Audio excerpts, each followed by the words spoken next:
Hi అండి, అందరికీ welcome back to my channel అండి. మేమైతే అమ్మ వాళ్ళ ఊరికి వచ్చాము. ఎందుకు ఏంటనేది నేను ఈ వీడియోలో క్లియర్గా చెప్తాను, చూసేయండి. లాస్ట్ వరకు చూడండి, ఎక్కడ కూడా స్కిప్ చేయకుండా చూడండి, మీకే అర్థమవుతుంది. ఇప్పుడైతే మేము అమ్మ వాళ్ళ ఊరికి వచ్చే టయానికి కొంచెం లేట్ అయితే అయిపోయింది. నాన్నైతే చేను దగ్గరికి వెళ్ళిపోయాడు. మేము ఇంకా ఇటుపక్క సైడు మొత్తం ఒడ్లన్నీ గలీజ్గా ఉన్నాయని చెప్పి అవి మొత్తం వేరే గోతం లేక అయితే మార్చేస్తున్నాము అందరం కలిసి. నేనైతే నిజంగానే నేనేం చేయడం లేదు, అమ్మ నాన్న వాళ్ళు మాత్రమే చేసుకుంటున్నారు. అంటే మా తమ్ముడు మా ఆయన వాళ్ళందరూ చేసుకుంటున్నారనమాట. కొత్త గోతాలు తెచ్చుకున్నాం కదా, ఆ కొత్త గోతాలలోకి పాత అనేటి గొడ్లు మొత్తం వాటిలోకి సర్ది ఈ పక్క మొత్తం క్లీన్ చేసేసి మళ్ళీ వేస్తున్నారనమాట. అది ఎందుకు అంటే కనుక మొత్తము 3 సంవత్సరాల కిందట వడ్లు అనమాట. వాటిని అయితే ఇప్పుడు క్లీన్ చేసి వేరే గోతాలలోకి మార్చేస్తాను, మళ్ళీ ముక్కు వాసన రాకుండా ఉండడం కోసం అని చెప్పి. చాలా వరకు వడ్లు అనేటివి పాడైపోయాయి, చూసారు కదా, ఇలా చాలా పాడైపోయాయి అనమాట. అవి మొత్తం తీసేసి మంచి వడ్లు వరకు గోతాలలోకి కట్టి పెట్టేస్తాను అనమాట సపరేట్గా. ఎందుకు ఇవాళే క్లీన్ చేస్తున్నాము అంటే కనుక మాకు కొత్త వడ్లు అనేటివి వచ్చాయండి. ఆల్రెడీ మన ఛానల్ ఎవరైతే ఫాలో అవుతున్నారో వాళ్ళకైతే ఈ పాటికి అర్థమైతే ఉంటుంది. వరి అయితే వేసాం కదా నాన్నకు వైట్కి వచ్చిన తర్వాత, దాన్ని అయితే ఇంక ఇవాళ మొత్తం వడ్లు అయితే ఇంటికి వచ్చేస్తానాయి. అందుకని చెప్పి ఇంక ఇది నేను ఇంట్లో చిన్నది పార అంటారు కదండి, ఇది పార అనమాట, దోకుడు పార. అవి మొత్తము అన్ని గడ్డకు వచ్చేసినాయి. ఇల్లు క్లీన్ చేసి వాటిలోకి వడ్లు అవి వేయడం చూసి ఇవి బయటకు అయితే వచ్చాయి. ఒకసారి చూపిస్తే బాగుంటుందని చూపించాను. ఇంకా వీళ్ళైతే మొత్తం చాలా కష్టం అయిపోయిందనమాట. దుమ్ము మొత్తం పట్టేసింది.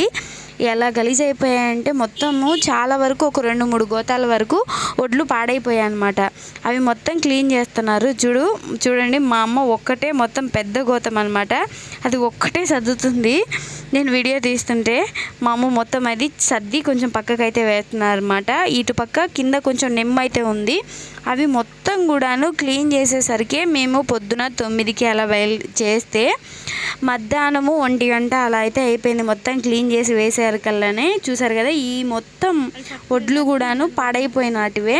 ఇవి మొత్తం తీసేసి మళ్ళీ కింద కొత్తగా పట్టలు అయితే వేసి కొత్త వడ్లు అయితే వేస్తానమాట. కొత్త వడ్లు వేసేప్పటికి ఈ పాత వడ్లు సపరేట్ చేసుకుంటే బాగుంటుంది కదా.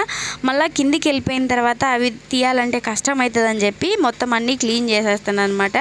చాలా పాడైపోయినాయండి, చాలా వరకు కూడాను చాలా పాడైపోయినాయి.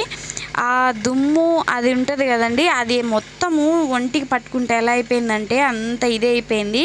ఇంక ఈ సామాన్ మొత్తం కూడాను వడ్ల మూటల మీద ఉండేటి సామాన్ అనమాట. ఇంకా అవి క్లీన్ చేస్తున్నాం కదా అని చెప్పి ఇవి కూడా తీసేసిందమ్మ అక్కడి నుంచి. చూసారు కదా, చూడండి ఎన్ని వడ్లు పాడైపోయినాయి అంటే. అప్పుడు ఇంట్లో ఎలకలు చాలా ఎక్కువ ఉన్నాయి, అందుకని చెప్పి మొత్తం కొట్టేసినాయి అనమాట. పాడైపోయినట్టు మొత్తం తీసేసేటియే.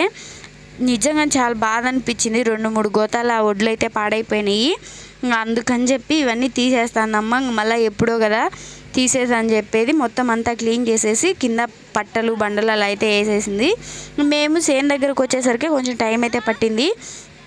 నాన్నకి అన్నము అవి తీసుకొని ఇంటి దగ్గరకు వచ్చినాం. వీళ్ళు ఏం చెప్తున్నారంటే నాకు, నువ్వు యూట్యూబ్లో మొన్న వీడియోస్ పెట్టినావంటే కదా, అవి మేము కూడా చూసినాం, మా పిల్లలు చెప్పారు అని చెప్పిన, అందుకని చెప్పి నేను తీశాను. ఇంకా మేము వచ్చేసరికి నాన్న ఇలా పట్టలు పరిచి వడ్లు మొత్తము ఎండకైతే ఆరబెట్టాడు. ఇంతకుముందు చూసారు కదా మొత్తం పచ్చగా ఉండేది పొలాలన్నీ, ఇప్పుడు మొత్తం అన్నీ వడ్లు మొత్తం కోసేశారు, ఏం లేదండి. ఇందులో మాకు కూడా కొన్ని వడ్లు అయితే ఉన్నాయండి. అవి ఎన్ని ఏంటనేది నేను లాస్ట్లో చెప్తాను, చూసేయండి. ఇంకా ఎండకు వచ్చామని చెప్పి అక్కడి నుంచి ఇంటి దగ్గర నుంచి మేము ఒక థమ్స్అప్ అయితే తీసుకొని వచ్చినాము. ఆ థమ్స్అప్ అందరం తాగి ఇంక పనులు అయితే మొదలు పెట్టామన్నమాట. నేను పెద్దగా పని అయితే చేయొద్దన్నారు, అందుకని చెప్పి నేను పెద్దగా ఏం చేయట్లేదు, చిన్న పనులు అలాగే చేస్తున్నాను. ఇవి మొత్తము పట్టలు పడిచి ఆరబెట్టారు కదండి, అవి వరకే మాయి ఇంకా అమ్మ వాళ్ళవి కూడాను. చాలా అమ్మ వాళ్ళు 1.5 ఎకరా దాకా వేశారు, మేము 1 దగ్గర మాత్రమే వేసుకున్నామన్నమాట. మేమైతే చాలా వరకు నాన్ననేనండి పని చేసింది. మేము ఎప్పుడో నాన్న రమ్మన్నప్పుడు మాత్రమే ఊరికి వెళ్ళి చిన్న పనులు ఏమన్నా మందు కొట్టేటివి అలా ఉంటే మాత్రమే మేము చూసుకున్నాము. మిగతా నీళ్ళు కట్టేటివి అవి నానే చేశాడు. ఎక్కువ కష్టం వరకు నానే చేశాడనమాట. నేనే అడిగాను నాన్నని, నాన్న మేము కూడా ఈసారి వరి వేసుకుంటాం నాన్న అనని. సరే అమ్మా నేను వేసుకోమన్నాడు నాన్న. అందుకని చెప్పి మేము కూడా 1 దగ్గర అయితే నాటుకున్నాము. తిండి గింజల వరకు జరిగితే చాలనుకొని వేసుకున్నామండి. ఇప్పటి వరకు కూడాను మేము రైస్ మిల్ దగ్గర అయితే కొనుక్కొచ్చుకుంటాము. మిల్లు 50 కేజీల టిక్కీ అలా ఉంటాయి కదా, అలా తెచ్చుకుంటాము. మేము ఫస్ట్ టైం అండి మాకంటూ వరి వేసుకొని వడ్లు అయితే తీసుకోవడం అనేది ఇది ఫస్ట్ టైం. మేము దానికోసం అని చెప్పి నేను మా ఆయన ఇద్దరం కూడాను మాకు చేతనైన పని అయితే మేము చేసుకుంటూ వచ్చినాము.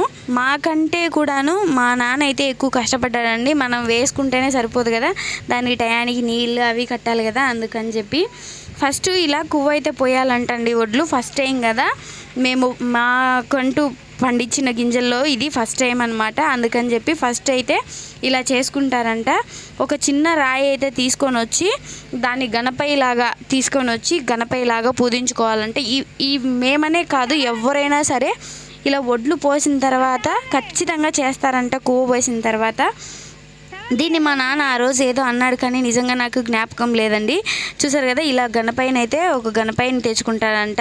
అది గణపయ్య అని చెప్పి ఆ చాటలో పెట్టుకొని చాట నిండా వడ్లు అయితే అది చూసారు కదా అలా వేస్తారంట. ఆ కింద రాయి అనేది గణపయ్య అని భావించి ఆ గణపయ్యలాగా దానికి వడ్లు అయితే మనం కొత్తగా పండించాం కాబట్టి అది తీసుకొని ఇలా చాటలో అయితే పెట్టుకుంటారంట. నిండుగా ఉండే చాటలో ఇలా మొత్తం అంతా రౌండ్గా తిరగాలి, ఆ వడ్లు చుట్టూ తిరగాలంట. అలా తిరిగి ఆ గణపయ్యని తీసుకొని వచ్చి మళ్ళీ వడ్లల్లోనే పెడతారు. వడ్లల్లో పెట్టి మళ్ళీ తీసుకుంటారనమాట. చూసారు కదా ఇలా చేస్తారంట. నిజంగా నేను మా నాన్న వాళ్ళు ఇలా చేస్తూ ఉన్నారు కానీ నాకైతే నిజంగా అంత పెద్దగా జ్ఞాపకం లేదు, ఎందుకంటే పెద్దగా చేయకుండా ఉండింది. చూసారు కదా లోపల పెట్టేసి మళ్ళీ తీసుకున్నారు.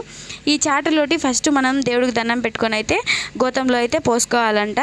చూడండి ఇలా చేస్తున్నారన్నమాట. ఇలా చేయాలంట. ఎప్పుడు అంటే ఇలా ఎందుకు చేస్తారంటే వడ్లు అనేది నిండుకు రాదంట, మనకి కలిసి వస్తుందని నేను అనుకుంటున్నాను. అలా అన్నాడు మా నాన్న. వడ్లు బియ్యం అనేది ఇంట్లో నిండుకోవని అన్నాడు. అలా చేసుకోవాలంట. అలా చేసుకుంటే చాలా మంచిదని అన్నాడు.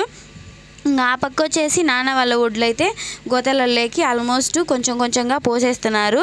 వేరే పక్క అయితే చుట్టలు చుట్టే ట్రాక్టర్ అయితే వచ్చేసింది. ఇంకా ట్రాక్టర్కి చుట్టలు చుట్టేస్తున్నారు అనమాట. మేము కొన్ని పోసుకొని ఇంకా కొద్దిసేపు అయితే కూర్చున్నాము. మేము ఇంటి దగ్గర తిని రాలేదు, అందుకని చెప్పి కొన్ని పోసిన తర్వాత తింటున్నాము. ఇవి వచ్చేసి వేరే వాళ్ళవి, అన్నీ మనవి కాదు, ఇవన్నీ వేరే వాళ్ళవి. ట్రాక్టర్కి చుట్లు చుట్టేదానికి గడ్డి అవి అమ్మ వాళ్ళు తీసేసుకుంటారు, ఎందుకంటే కానీ అమ్మ వాళ్ళు బర్రెలు తీసుకుంటున్నారు దానికోసం అని చెప్పి. మావి గుర్తుగా ఉండడం కోసం అని చెప్పి మావి ఎన్ని ఉంటాయి వాళ్ళు ఎన్ని ఉంటాయి అని చెప్పి గుర్తుగా ఉండడం కోసం అని చెప్పి మా గోతాలకి మేమైతే పేర్లు రాసుకుంటున్నాము. ఇన్ని గోతాలలో పేర్లు ఇవి మావి అని అనుకోవడానికి గుర్తు కోసం అని చెప్పి మేము గోతాలలోకి పేర్లు రాసుకుంటున్నాము. ఇవి వచ్చేసి వేరే వాళ్ళవి అండి. ఈ పక్క టీవీ అన్నీ వేరే వాళ్ళవి, అన్నీ ఒకచోటే కాపలా కోసం అని బాగుంటుందని చెప్పి ఒక 2-3 కలుసుకొని అయితే చేసుకుంటారు. మొత్తం వడ్లన్నీ మేము పైకి గోతంలోకి ఎక్కించేప్పటికీ కూడాను టైం అయితే చాలా ఎక్కువైపోయిందండి. చూసారు కదా ఎంత టైం అయిందంటే చాలా టైం అయిపోయింది గోతాలలోకి వడ్లు అవి ఎక్కించేసరికి. అప్పటికి కూడా మేము చేలల్లోనే ఉన్నాము. సుమారుగా అయితే టైం అయిపోయిందనమాట, పొద్దుగూకింది. ఇంకా తప్పదు కదా, అవి వడ్లు వేసుకొని ఇంటికే రావాలి అనమాట. ఆ మొబ్బులో కూడాను బాబాయ్ వాళ్ళని 2 ఊర్లో ఉన్నారండి, వాళ్ళు 2 మాకు కొంచెం హెల్ప్ చేశారు బాబాయ్ వాళ్ళు. ఇంకా నాన్న తమ్ముడు మా ఆయన వీళ్ళందరూ ఉన్నారు కాబట్టి ట్రాక్టర్ అయినా వీళ్ళందరూ కలిపి మొత్తం దాంట్లోకి ట్రాక్టర్లోకి ఎక్కించుకొని గోతాలలోకి తీసుకొని ఇంటికైతే వచ్చేస్తున్నాము. అంత మబ్బు ఉంది కదండి, అంత మబ్బులో కూడాను అందరూ చేలలోగా చాలామంది ఉన్నారండి. మబ్బు అయినా కానీ ఇంటికి వెళ్ళలేదు, వడ్లు లేవు అయినా కానీ అక్కడే ఉన్నారనమాట. చాలామంది ఉన్నారంటే చాలామంది అంటే 10-20 మంది దాకా కూడాను చేలలో ఇంకా అలాగే ఉన్నారు. మేమంటే బండ్లు వేసుకొని వచ్చినామండి, లైట్ వేసుకొని ఈ ట్రాక్టర్కి లోడ్ ఎక్కించుకొని అయితే ఇంటికి వెళ్ళిపోతాము.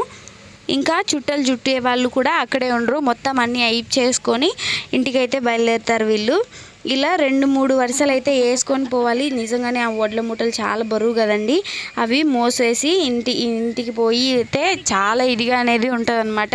ఎందుకంటే మనము అంత పెద్ద వడ్ల మూటలు అయితే మోయలేము, ఎందుకంటే 50 కేజీలు అలా ఉంటాయి కాబట్టి ఎత్తాలంటే కొంచెం బరువుగానే ఉంటుంది. ఇలా అందుకని చెప్పి ఇద్దరికి ఎందుకు లేని తెలా చెయ్యి అయితే వేసి అందరూ పైకి అయితే పట్టేచ్చాన్రు వీటిని. ఇంకా అమ్మ వచ్చేసి సైడు మొత్తం అన్ని వడ్ల మూటలు వేసుకునేటప్పుడు పీసులు అవి పడతాయి కదండి, అంటే పెద్ద పెద్ద రాడ్లు అవి ఉన్నాయి కదా, అవి కుచ్చుకోకుండా ఉండడం కోసం అని చెప్పి ఆ టైంలో గడ్డి తీసుకురమ్మన్నాడు నాన్న. అది ఎలా అండి ఆ మబ్బులు అసలు కనపడడం లేదు, అయినా కానీ మా అమ్మ అలాగే తారాడుతుంది మొత్తము గడ్డి కోసం అని చెప్పి. కింద నేను కూడా చూద్దామని లైట్ వేసుకొని కింద గడ్డి అంతా చూస్తున్నాను. ఈ గడ్డి మొత్తం అంతా సైడు మనము పీసులు అవి రాడ్లు ఉంటాయి కదండి, గోతం అవి కుచ్చుకోకుండా మెత్తగా ఉండడం కోసం అని చెప్పి ఆ రాడ్లకి అనేది ఈ పెడతారంట. ఆ టైంలో ఏమన్నా ఉంటే అంటే ఏముండవులేమ్మా అని మా అమ్మ మొత్తం అంతా తీర్చాను. వాటిని పట్టలు వేద్దామంటే మళ్ళీ తీసుకునేటప్పుడు జారిపోతాయి వడ్ల మూటలు అని చెప్పి గడ్డి అయితే దూరుగుతున్నారనమాట. ఆ రాడ్లకి సైడ్ ఇటుపక్క అటుపక్క కూడాను. ఆ మబ్బులు అవన్నీ ఏడా కనపడతాయి చెప్పండి, వాళ్ళు అర్జెంట్ అంటున్నారు, అందుకని చెప్పి తొందరగా వెళ్ళిపోతుంది మా అమ్మ. ఇవి రాడ్లకి మధ్యలో అయితే దూరుగుతారంట. ఇందాక అటుపక్క సైడ్ అయితే వడ్ల మూటలు వేశారు, ట్రాక్టర్ తిప్పుకొని మళ్ళీ ఇటు సైడ్ అయితే స్టార్ట్ చేశారనమాట వడ్ల మూటలు వేసేటివి. ఎప్పుడు వచ్చినా కానీ ఈ కొంచెం చేలల్లో కొంచెం లేట్ అయిపోతుంది అనమాట, ఎప్పుడు పొద్దుగూకుతూనే ఉంది. అందుకని చెప్పి ఈసారైనా కొంచెం ఫాస్ట్గా వేసుకుందాం అనుకున్నాం. వడ్ల మూటలు అవి ఫాస్ట్గానే వెక్కించాము మేము, గోతాలలోకి పోసేసాం, కానీ ట్రాక్టర్ వచ్చేదానికి కొంచెం లేట్ అయిపోయింది, అందుకే పొద్దుగూకింది. లేకపోతే తొందరగా వెళ్ళిపోయే వాళ్ళమే. ఫాస్ట్గానే పని చేసుకున్నాం, కానీ ట్రాక్టర్ రావడానికి కొంచెం లేట్ అయితే అయిపోయింది. వాళ్ళు వేరే వాళ్ళకి వెళ్ళారంట, అందుకని చెప్పి లేట్ అయిపోయింది. ఇంటికైతే తీసుకొని వచ్చిన తర్వాత మా వాడు వద్దులేరా అని చెప్పినా కానీ వాడైతే వడ్ల మూటలు మోచినాడు అనమాట. పెద్దగా ఉంటాయి కదండి, అలవాటైన వాళ్ళకే ఇలాంటివన్నీ మోయగలిగేది, అలవాటు లేకుంటే వెనకాల వెన్నెముక అనేది కొంచెం నొప్పి తీస్తుంది అనమాట. అలవాటు అయినంటే ఏం కాదు, ఫస్ట్ టైం అయితే కొంచెం నొప్పులుగానే ఉంటుంది, ఇంకా చాలా బరువు ఉంటాయి కదా, అందుకని చెప్పి వేరే బాబాయ్ అయితే వచ్చాడు, వాళ్ళిద్దరూ మోస్తున్నారనమాట. వడ్ల మూటలు కొంచెం సదురుకుంటా వేయాలంట, లేకపోతే అన్నీ కింద పడిపోతాయంట ఈ బాగా వేయకపోతే. అందుకని చెప్పి అమ్మ బాగా వేయి అని చెప్తా అంటే బాగా వేస్తున్నాడు ఆ బాబాయ్, సర్దుకొని వేయాలంట, లేకపోతే అవి బాగుండవని చెప్తా అంటే అలా వేస్తుంది బాబాయ్. ఇంకా మాకెన్ని మూటలు అయినాయి అర్ధెకరాకి అనేది మేము చెప్పలేదు కదండి. అర్ధెకరాకి మాకైతే పొలం మాది కాదు కాబట్టి వేరే వాళ్ళ పొలాన్ని మేము కౌలులాగా తీసుకుంటారు కదా, అలా తీసుకున్నారనమాట. ఊరి దగ్గర అయితే ఎకరానికి ఒక మూట అయితే ఇస్తున్నారంట, అందుకని చెప్పి మాకు అర్ధెకరా అనమాట. అర్ధెకరాకి మేము కూడా మూట ఇచ్చాము. మాకు ఎన్ని వచ్చినాయి అనేది నేను చెప్తాను. మాకైతే ఖచ్చితంగా 13 మూటలు అయితే వచ్చినాయండి. 13 మూటల్లో ఒక మూట అయితే వాళ్ళకి ఇచ్చేసాము అందరితో పాటు. మా భాగానికి అయితే 12 మూటలు అయితే ఉన్నాయి. ఇది ఫస్ట్ టైం మేము పండించుకోవడము. ఈ ఫస్ట్ టైంలో మేము ఫస్ట్ ఒడ్లు ఆడించుకున్న తర్వాత ప్రసాదం అయితే చేసి దేవుడికి పెట్టిన తర్వాతనే మనం చేసుకొని తింటే బాగుంటుందని అమ్మ చెప్పింది. ఈ కొత్త ఒడ్లు కాబట్టి మేము అంతలేకే దాన్ని ఆడించమండి, కొంచెం ఒక 6 నెలలు గడిచితే పాత ఒడ్లు అయితే అవుతాయంట, అప్పుడైతే ఆడించుకుంటే బాగుంటాయని చెప్పింది. అప్పటిదాకా మేము ఎలా అయితే వాడుకుంటున్నామో అలాగే వాడుకుంటాము. ఒక 6 నెలల దాకా అయితే మేము కొత్త ఒడ్లు అనేటివి వాడము. ఒకవేళ వాడిన